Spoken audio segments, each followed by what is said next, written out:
नमस्कार दोस्तों, स्वागत करता हूं अपने YouTube चैनल रैपिडो क्लासेस पर। दोस्तों, आज का जो मेरा टॉपिक है, इससे पहले की वीडियो में मैंने आपको मोटिवेशन के बारे में बताया कि अभिप्रेरणा क्या होती है। उसका पूरा चैप्टर मैंने बहुत अच्छी तरीके से डिफाइन किया, सारी चीज़ें बताई और बहुत अच्छा लगा, लोगों ने वीडियो को लाइक किया। अब जो मैं आपके सामने दूसरा चैप्टर लेके आया हूँ वो है व्यक्तित्व। आज हम स्टार्ट करते हैं पर्सनैलिटी, व्यक्तित्व स्टार्ट करेंगे, जिसको इंग्लिश में पर्सनैलिटी कहा जाता है। पर्सनैलिटी दोस्तों, पर्सनैलिटी के बारे में बता दूं आपको, लेकिन उससे पहले मैं आपसे एक और रिक्वेस्ट करूंगा कि जो लोग पहली बार वीडियो पर आए हैं, जो लोग मेरे चैनल को पहली बार देख रहे हैं, प्लीज़ कृपया करके मेरे चैनल को सब्सक्राइब करें और बेल आइकन का बटन दबाएं ताकि लेटेस्ट नोटिफिकेशन आपको मिल जाए। चलते हैं अपने यूट्यूब चैनल पर और बताते हैं आप व्यक्तित्व के बारे में। आज हम इसको डिस्कस करेंगे। तो सबसे पहले मैं आपको एक चीज़ बता दूं कि व्यक्तित्व को पर्सनैलिटी कहा जाता है, और पर्सनैलिटी जो शब्द है, इसका जो ओरिजिन हुआ है वो लैटिन भाषा से हुआ है। लैटिन भाषा के पर्सोना शब्द से मिलके बना है। पर्सोना शब्द से मिलके बना है, जिसका अर्थ है मास्क या नकाब या मुखौटा। ये पर्सनैलिटी शब्द लिया गया है लैटिन भाषा के, और लैटिन भाषा के पर्सोना शब्द से मिलके बना है, जिसका अर्थ है नकाब। ये पहले ये हुआ करता था कि जो फ्रांस में लोग जो अभिनय करते थे, फ्रांस में उस टाइम पे लोग अभिनय किया करते थे, किसी कारक को लेकर, किसी पात्र को लेकर, किसी रोल को लेकर अपना अभिनय अदा किया करते थे, तो वो उस टाइप का अपना पर्सनैलिटी बना लिया करते थे मुखौटा पहनकर। जैसे आजकल आप देखते हैं कि जैसे रामायण होती है नवरात्रियों में, तो रामायण होती है तो कोई राम बनता है, कोई रावण बनता है, कोई कुछ बनता है, कोई कुछ बनता है। तो वो जिस प्रकार का उसको रोल दिया जाता है, वो उसी प्रकार का मुखौटा पहनकर और उसकी पर्सनैलिटी, वो उसी पर्सनैलिटी में ढल जाता है। हम ये कह देते हैं कि ये रावण है, लेकिन वास्तव में वो रावण नहीं है या राम नहीं है, लेकिन वो एक पर्सनैलिटी उसकी डेवलप हो जाती है, उस तरह का गेटअप बना के तीर कमान लेकर। तो उसको हम पर्सनैलिटी के उसके नाम से जानते हैं कि ये पर्सनैलिटी है भाई इस आदमी की। या पहले ये कहते थे कि भाई कोई हष्ट-पुष्ट बहुत अच्छा दिखने में अच्छा है, तो उसको हम कहते हैं बहुत अच्छी पर्सनैलिटी है। लेकिन मनोविज्ञान के अंतर्गत पर्सनैलिटी का शब्द बाहरी आवरण से नहीं लिया गया है। पर्सनैलिटी का मतलब है कि अंदर के जो मनोशारीरिक गुण है, मनोभाव है, उनसे पर्सनैलिटी का अर्थ निकाला गया है।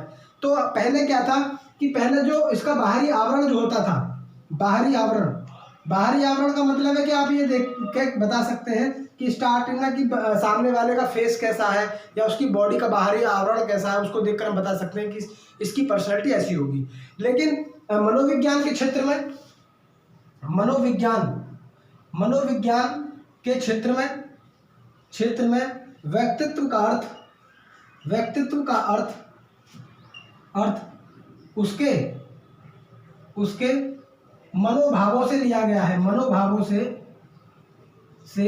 लिया गया है।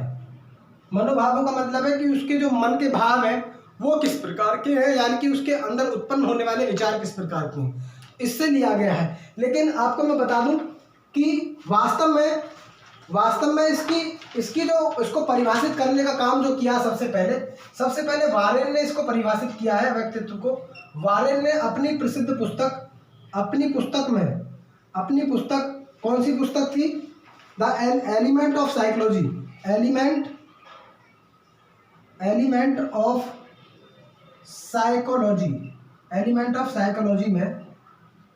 साइकोलॉजी में मनोविज्ञान को परिभाषित करते हुए लिखा कि व्यक्तित्व व्यक्ति का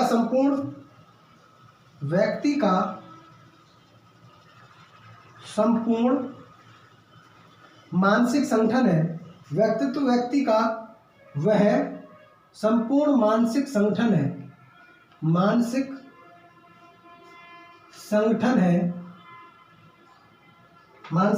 है जो उसके विकास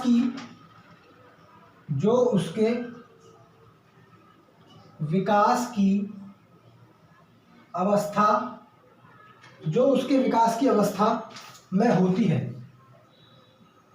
ये इसकी एक छोटी सी डेफिनेशन वारेन ने अपनी प्रसिद्ध पुस्तक एलिमेंट ऑफ साइकोलॉजी में कहा। ये पुस्तक बहुत इंपॉर्टेंट है, पूछ ली जाती है। एलिमेंट ऑफ साइकोलॉजी किसकी पुस्तक है, तो ये आपको याद रखना है, एलिमेंट ऑफ साइकोलॉजी वारेन की पुस्तक है। उस पुस्तक में इसने व्यक्तित्व को परिभाषित किया है। व्यक्तित्व व्यक्ति का वह संपूर्ण मानसिक संगठन है जो उसके विकास की अवस्था में या विकास की अवस्था को प्रदर्शित करती है, उसे हम व्यक्तित्व कहते हैं, ऐसा कहा है वारेन ने।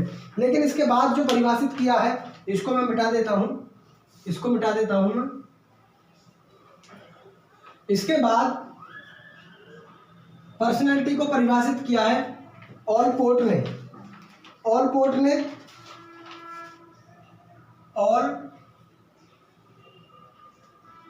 ने अपनी प्रसिद्ध पुस्तक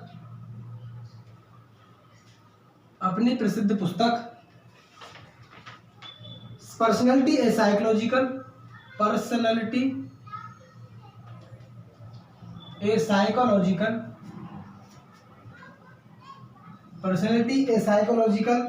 इंटरप्रिटेशन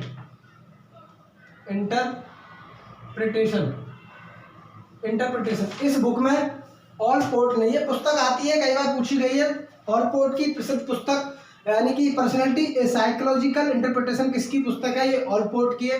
इस ऑलपोर्ट की पुस्तक में ऑलपोर्ट ने पर्सनैलिटी को जो डिफाइन किया है, कहा है कि व्यक्तित्व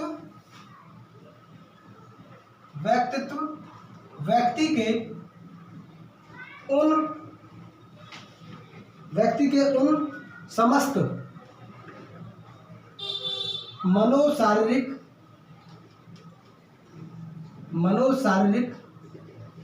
तंत्रों का गत्यात्मक संगठन है जो पर्यावरण में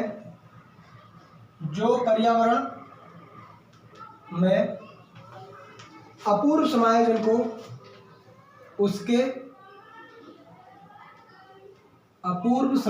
को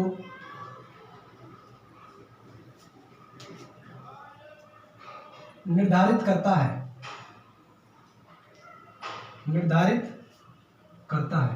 ये डेफिनेशन दी है ऑलपोर्ट ने, और ये डेफिनेशन कई बार एग्जाम में आई है, 4-5 बार एग्जाम आई है। आप इस डेफिनेशन को रट लें कि जब गत्यात्मक संगठन की, मनोशारीरिक गत्यात्मक संगठन की बात जिस डेफिनेशन में की होगी, वो ऑलपोर्ट की होगी।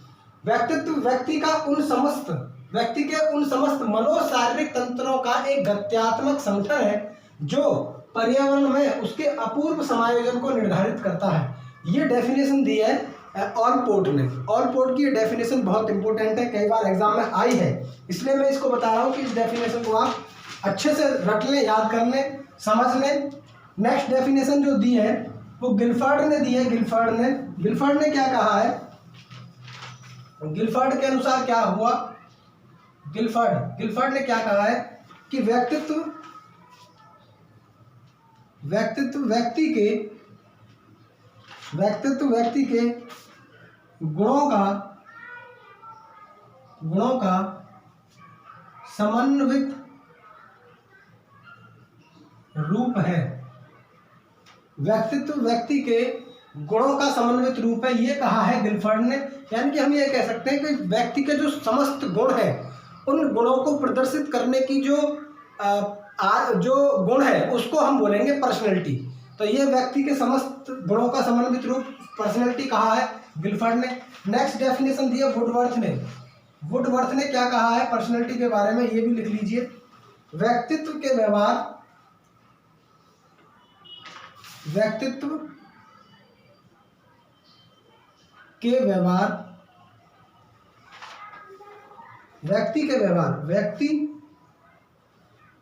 के व्यवहार की एक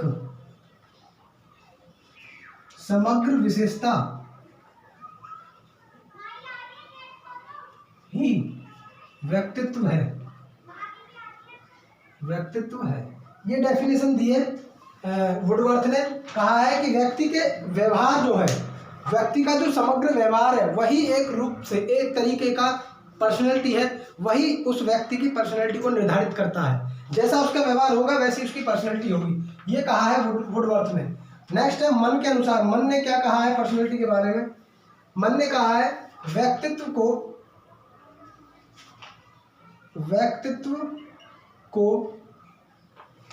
किसी व्यक्ति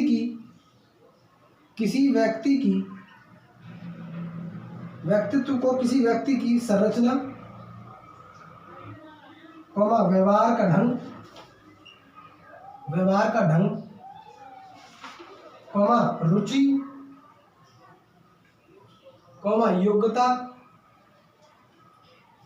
योग्यता आदि के एक विशेष संगठन के रूप में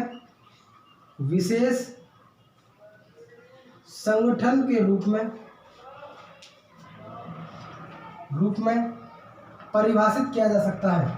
को एक विशेष संगठन के रूप में परिभाषित किया जा सकता है।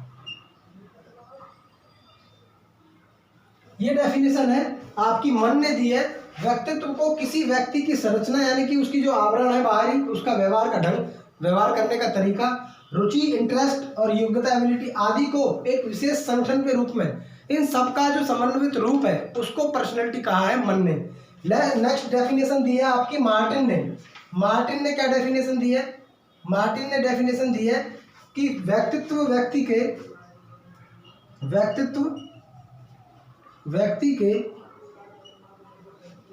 के जन्मजात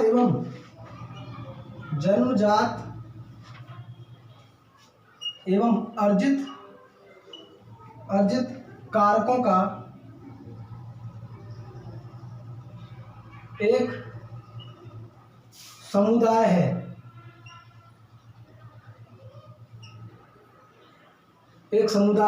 यानी कि हम ये कह सकते हैं, ये जो डेफिनेशन है व्यक्तित्व व्यक्ति के जन्मजात और अर्जित कारकों का एक, यानी कि जो बालक जन्म से लेकर जिन कारकों को पैदा होता है, जिन एबिलिटीज को लेकर पैदा होता है और जो समाज से अर्जित करता है, उन दोनों को मिला के जो एबिलिटीज क्रिएट होती हैं उन सबको बताया है कि यही एक पर्सनैलिटी है। मार्टिन ने ये कहा है।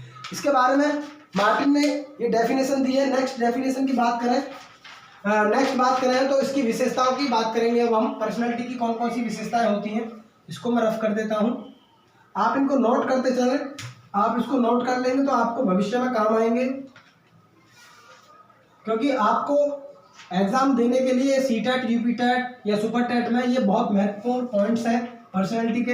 अभी हम पर्सनैलिटी की विशेषता पढ़ेंगे। विशेषता क्या है पर्सनैलिटी की? फीचर्स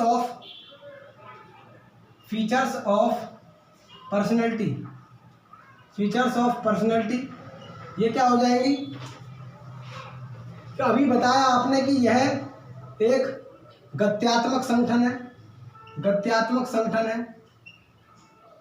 दूसरा क्या बताया?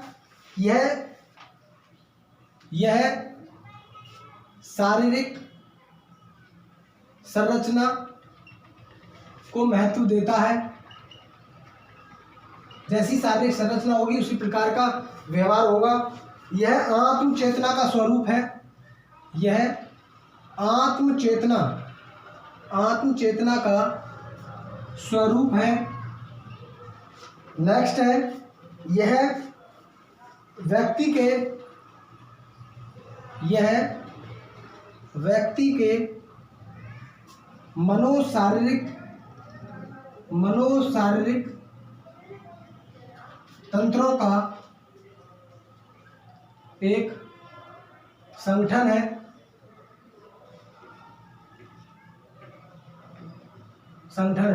दोस्तों और भी इसकी फीचर्स हैं, लेकिन मोस्ट फीचर्स यही है मोस्ट जो आपके एग्जाम में कभी कभी आ जाती हैं।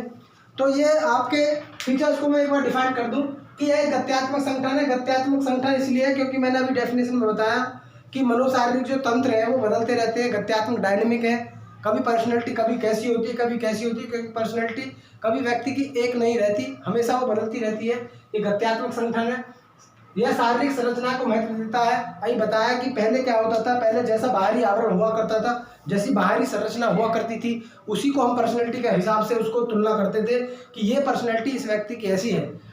यह आत्म चेतना का स्वरूप है, क्योंकि जिस व्यक्ति के अंदर आत्म चेतना के गुण होंगे, अपने विचारों को प्रकट करने के गुण होंगे, वो उसी तरह की पर्सनैलिटी उसकी बन जाती है। और यह व्यक्ति के मनोशारीरिक तंत्रों का गुण है, यानी कि मनोशारीरिक तंत्र जो जैसे उसके मनोशारीरिक तंत्र होंगे उनका एक गत्यात्मक संगठन है, उन्हीं के अनुरूप बालक व्यवहार करता है तो उन्हीं के अनुरूप उसकी पर्सनैलिटी बन जाती है। यह सामाजिकता के अकॉर्डिंग भी ये कहीं ना कहीं इफेक्ट होती है, क्योंकि समाज में रहकर बच्चा पर्सनैलिटी को निखार सकता है, सामाजिकता भी इसका एक गुण हो जाएगा, और भी बहुत सारे गुण हो जाएंगे, लेकिन मोस्ट यही है जो आपके एग्जाम में आ जाते हैं। तो नेक्स्ट वीडियो में देखेंगे दोस्तों हम पर्सनैलिटी के जो टाइप्स हैं, पर्सनैलिटी के टाइप्स, उन प्रकारों के बारे में बात करेंगे जो एग्जाम में विशेषकर आते हैं, उन पर बात करेंगे। तो बने रहें मेरे यूट्यूब चैनल रैपिडो क्लासेस पर। मिलते हैं बाद में। जय हिंद, जय भारत।